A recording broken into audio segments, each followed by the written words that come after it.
여러분 안녕하십니까? 자, 이번 시간에는요 2024년도 노무사 연도별 기출문제 16번부터 같이 풀어보도록 하겠습니다. 자, 16번 문제를 보시면은요, 자, 수요가 가격에 대해서 완전 탄력적이고요, 공급 함수가 이렇게 주어져 있습니다. 오케이? 자, 그때요 시장의 균형에서 거래량이 오라고 합니다. 생산자에게 단위당 2의 물품세를 부과하려고 하는데, 자, 어떻게 됩니까? 옳지 않은 것을 고르세요. 이렇게 돼 있습니다.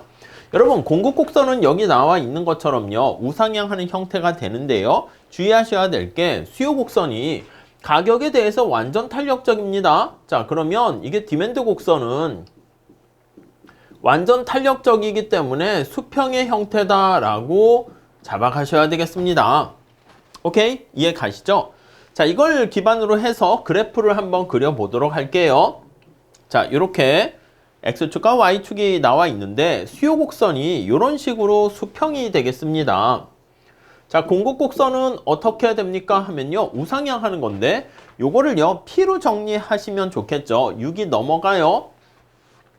그럼 P로 정리하면 2를 곱해주니까 2P 곱하기 12 해가지고요, 요런 식으로 되는 거 알 수가 있습니다. P로 정리하면 2Q 플러스 12 이렇게 됩니다.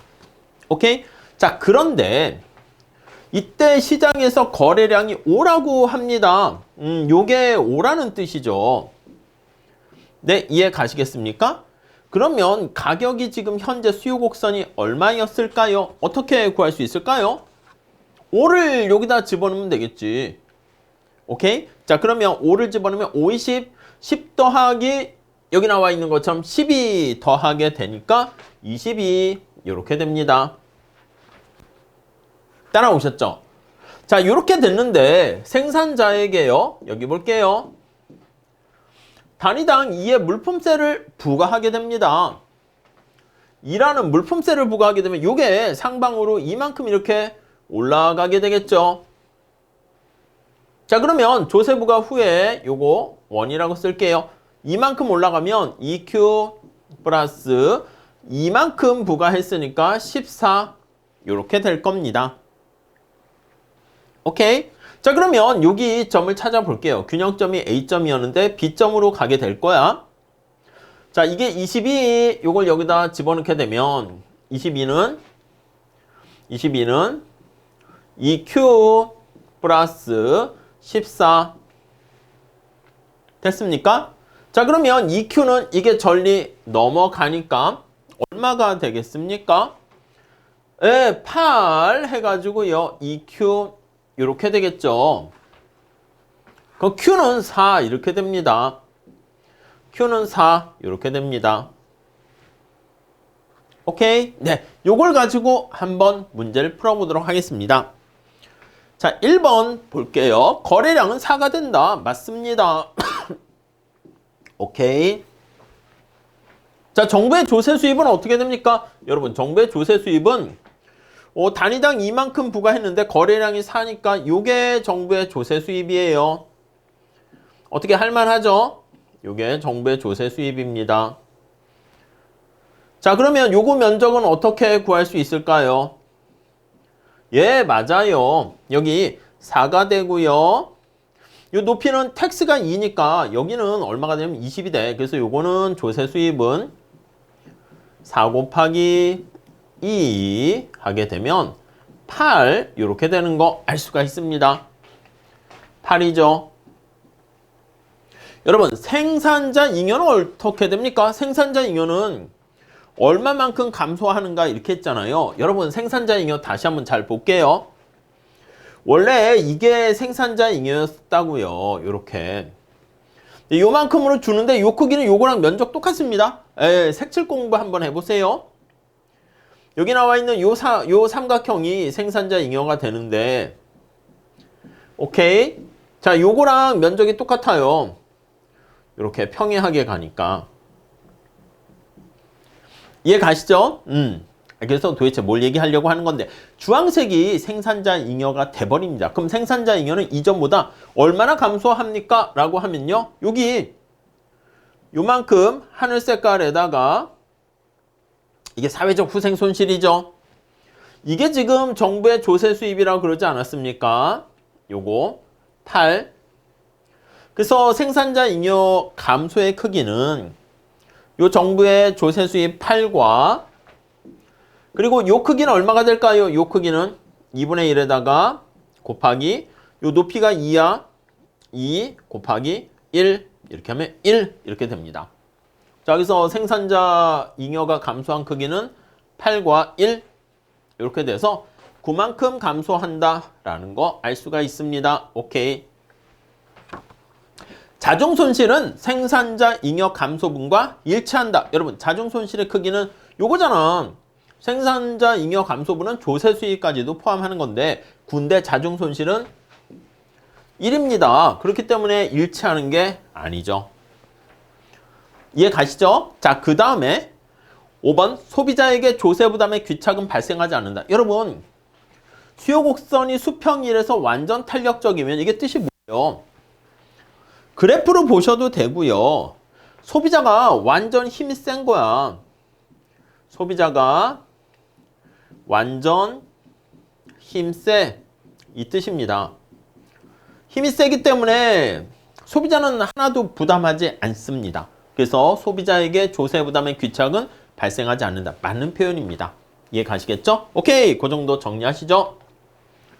자, 다음 17번 문제 좀 볼게요.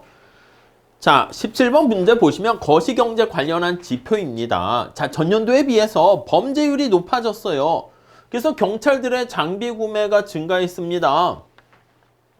경찰 장비를 많이 생산하고 많이 구매하고 근데 이게 행복해진 겁니까? 아니잖아. 범죄율이 많아지기 때문에 양적인 측면에서 GDP는 증가했지만 이게 행복해졌다고 볼 수는 없게 되는 것이죠. 이해 가시겠습니까? 오케이. 자, 다음 2번 볼게요. 소비자들이 가격이 오른 제품을 상대적으로 싸진 걸로 대체하게 됩니다. 소비자 물가 상승률은 실제 생활비 상승률을 어떻게 한다? 그렇습니다. 과대평가하는 문제가 발생하죠. 이 대체편이라고 합니다. 이거 옆에다 써놓으시죠. 대체편이. 아니, 소비자 물가지수는요. 어떤 방법을 사용합니까? 라스파이레스 물가지수를 사용합니다. 그러다 보니까 내가 햄버거를 먹을 때 10개를 먹는다 쳐요. 콜라 5개, 5잔, 사이다 5잔 이렇게 해서 햄버거 10개를 먹는데 여러분, 콜라 가격이 비싸졌어.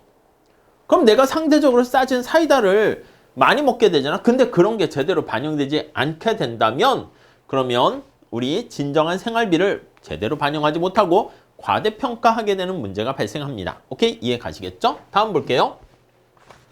3번. 취업이 어려워. 구직 활동을 중단합니다. 예, 실망, 좌절한 노동자는요. 잠재적인 실업자입니다. 그런데 이거 어떻게 돼? 비경할 인구에 포함돼 가지고요. 실업률 계산할 때 빠지게 됩니다. 그럼 어떤 문제가 발생해요? 맞습니다. 공식적인 실업률이 떨어지게 되는 그런 문제가 발생합니다. 공식적인 실업률이 하락하게 되는. 그러니까 원래 경제 상황은 훨씬 더 문제가 발생하는 건데 공식적인 실업률이 떨어지게 됩니다. 다음 4번. 자원봉사 활동은 가치를 창출하지만 그렇습니다. 이 자원봉사 아니겠습니까? 이건 느낌이 뭐냐면 이전 지출이라고 보시면 돼요. 여러분, 가난한 사람들을 위해서 도와주는 이전 지출, 보조금 이런 거 GDP에 포함되지 않은 거죠. 소득의 재분배랑 같은 느낌이라고 보시면 돼요.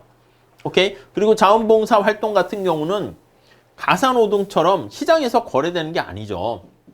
그래서 시장에서 거래가 되지 않기 때문에 GDP에 포함되지 않습니다. 오케이? 이해 가시겠죠? 다음 5번.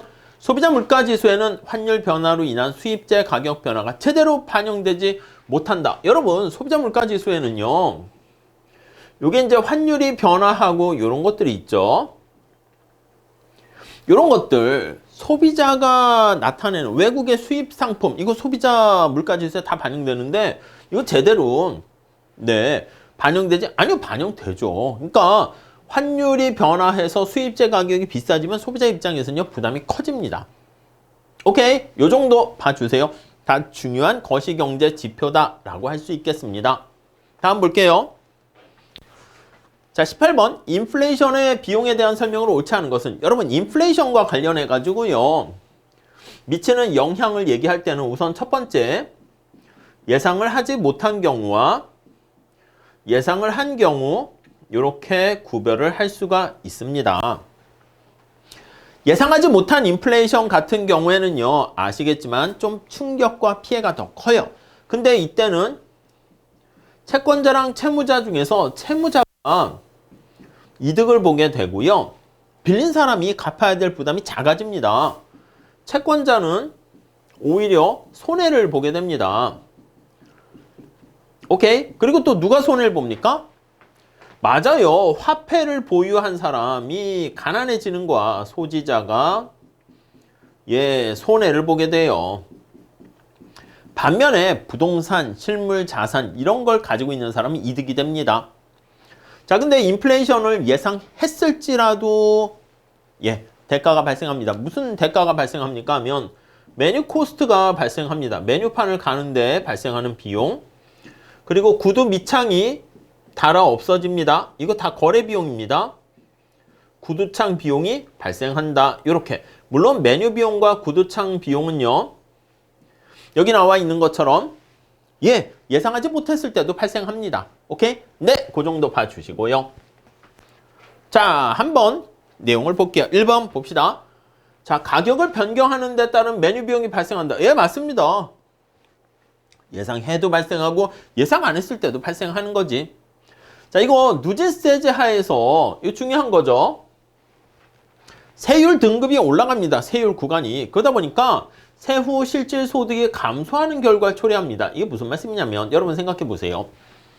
내가 명목소득이라는 표현을 쓰죠. 화폐로 나타낸 소득이 1,000원이라고 할게요. 그럼 1원짜리 1,000개를 이렇게 갖게 되는 거예요. 자, 이거를요, 우리 물가라고 할게요. 물가. 가격 P로 할게요. 100원이라 합시다. 상품 가격이 100원이다. 그러면 요거는 사과를 내가 10개를 구입할 수 있는, 요게 바로 우리는 실질 소득이다. 이렇게 얘기한다고요. 이해 가시겠죠? 자, 그런데 아니, 내가 소득이 2배로 증가했어. 아니면 이렇게 할게요. 물가가 인플레 때문에 2배 증가했어. 그럼 나의 실질 소득이 이렇게 5개로 줄어들어요. 그럼 내가 회사에 뭐라고 얘기하냐면, 사장님, 제가 지난번보다 생산성이 떨어지는 건 아닌데 물가가 2배 증가하게 되니까 지금 받고 있는 임금 1,000원 가지고는요, 사과를 5개밖에 못 삽니다. 그럼 회사에서 어떻게 해요? 그렇죠. 이걸 2,000원으로 올려주는 거예요. 그럼 다시 내가 사과를 10개를 구입할 수 있어서 실질 소득을 유지하게 됩니다. 그러니까 회사에서 이거는 인플레이션이 예상 가능하더라도요, 거기에 맞춰가지고 내가 실질 소득을 일정하게 유지했는데, 문제는 뭐다? 예, 맞아요. 어이구, 명목소득이 2배나 증가하셨네요. 여기에다가 텍스를 부과하게 됩니다. 이해하시겠습니까? 그럼 텍스를 여기다 부과하게 되니까 어떻게 돼? 아이고, 부자 되셨네. 세금이 높아집니다. 그럼 세금을 낸 다음에 실질 소득은 오히려 감소하게 되는 문제가 생기게 되죠. 이해 가시죠?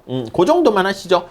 요건 나중에 명목이자율과 실질이자율 해가지고 피셔 가설로 해서 계산 문제도 나올 수 있으니까 잘 봐주시고요. 그 다음 이거요. 현금 보유를 줄이기 위해서 은행에 돈을 넣어놔야지 그나마 줄일 수 있는데, 인플레이션 피해를 막을 수 있는데, 그러다 보니까 요거요, 구두 밑창이 달아 없어지는 문제가 발생하게 되는데, 그게 바로 구두창 비용이다. 이렇게 생각하시면 되겠습니다. 오케이? 다음에 예상치 못한 인플레이션 같은 경우에는 누구한테 이득이다? 채권자에게 이득이 아니라 채권자가 손해고요, 채무자에게 이득이 된다. 이렇게 보시면 되겠습니다. 다음, 높고 변동성이 큰 인플레이션은 장기 수립 계획에 그쵸? 아니, 변동성이 되게 크게 되면 내가 예상을 못하게 된다는 거 알 수가 있겠습니다. 자, 그 정도 정리하시고요. 여기 나와 있는 것처럼 4번이 틀렸네요. 자, 이 정도 보시죠. 다음 볼게요. 자, 19번 문제 되겠습니다. 소비 이론에 대한 설명으로 옳지 않은 것은 자, 소비 함수와 관련해서 케인즈는 그렇습니다. 평균 소비 성향이 장기적으로 일정하다는 현상을 설명하지 못합니다.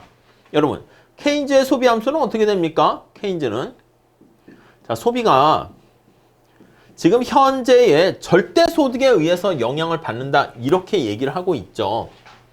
자, 그래서 이걸 절대 소득 가설 이렇게 표현합니다.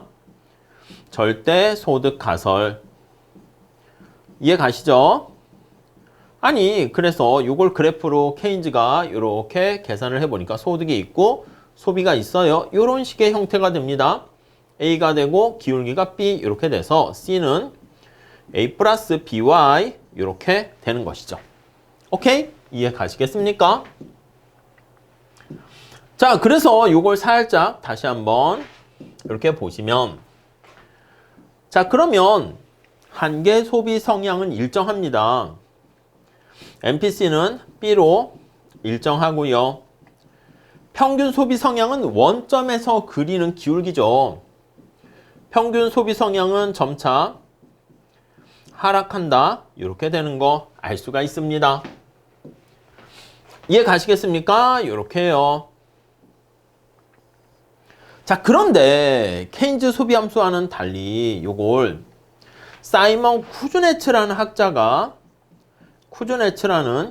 학자가 실증 연구를 하게 됩니다.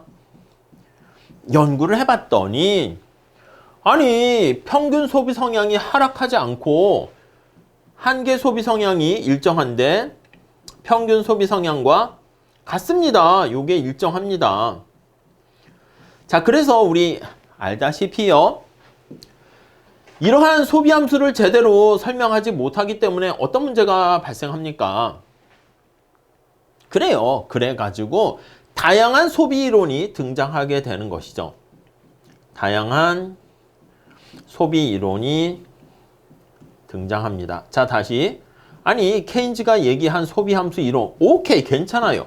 근데 문제는 뭐냐면 이 케인즈의 절대소득 가설은요. 단기에는 잘 설명해요. 단기에는 오케이.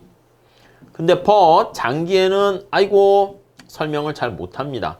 그래서 장단기가 이렇게 되는 장기에는 평균과 한계가 일정하게 되는 그런 상황을 설명하기 위해서 다양한 소비함수 이론이 등장했고요.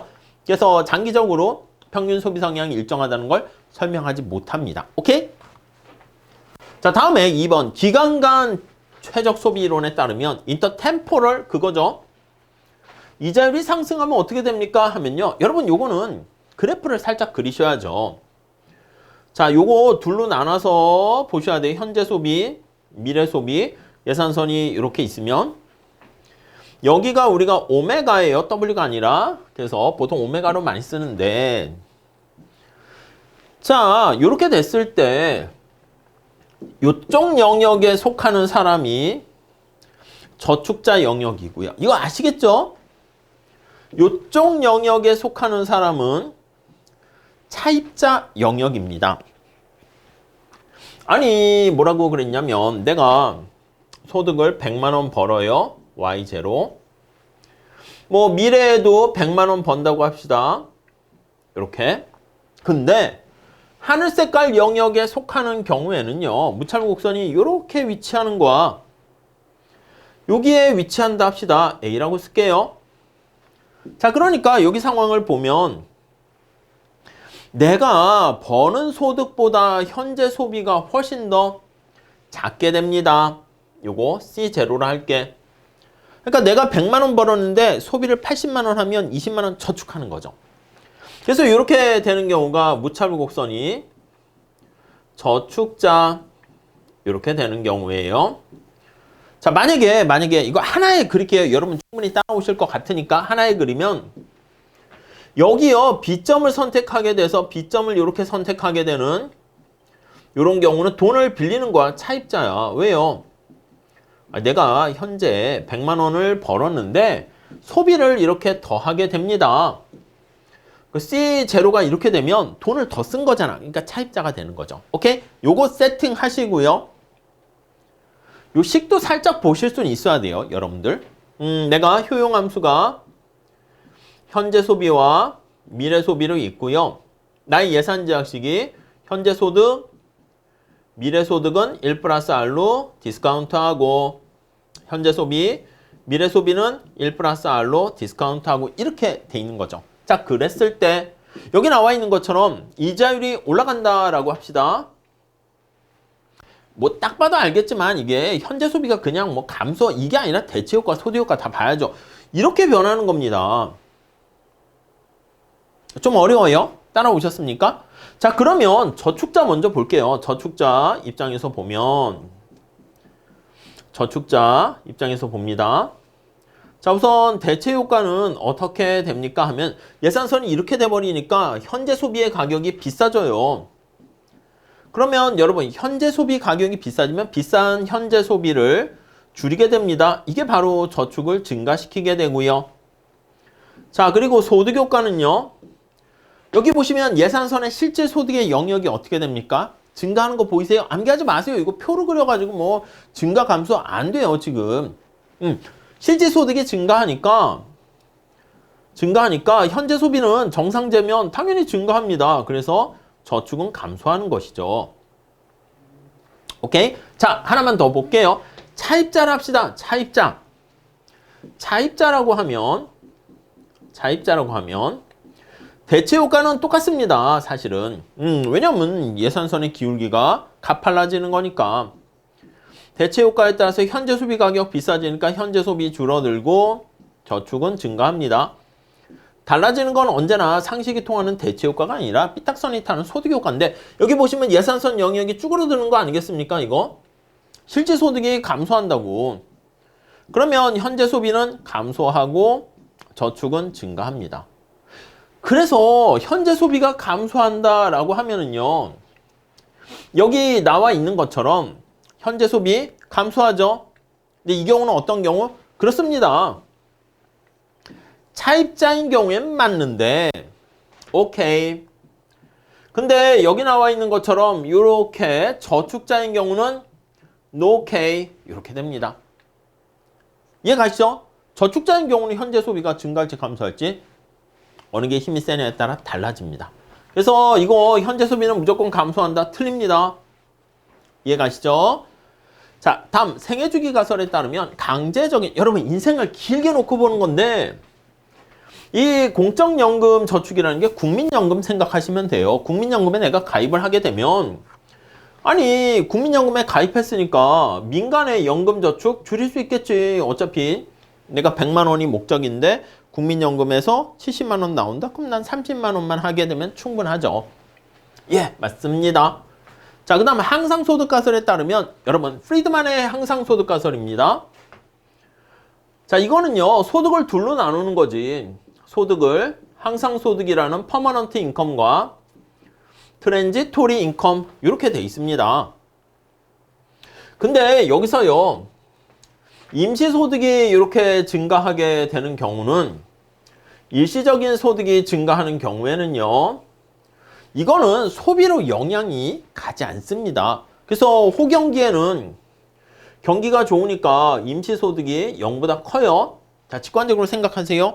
용돈을 받았어. 근데 이게 우연히 잠깐 보너스를 받은 것이기 때문에 이거는요 얘는요 소비의 증가로 영향을 미치지 않게 됩니다. 오케이? 자, 그러니까 소득이 증가했는데 이거 식으로도 볼 수 있죠. 평균 소비 성향. 근데 우리가 항상 소득 가설에서는 호경기, 불경기일 때 평균 소비 성향은 감소하는 거 알 수 있을 거예요. 이해 가시죠? 자, 이렇게 정리할 수 있어요. 평균 소비 성향은 Y분의 C 이게 평균 소비 성향 Average Propensity to Consumption 이렇게 되는데 요 Y가 항상 소득과 임시 소득으로 이루어졌다니까요. 이렇게. 근데 얘가 증가했는데 이해 가시죠? 소비는 변함이 없어. 연결이 안 되니까.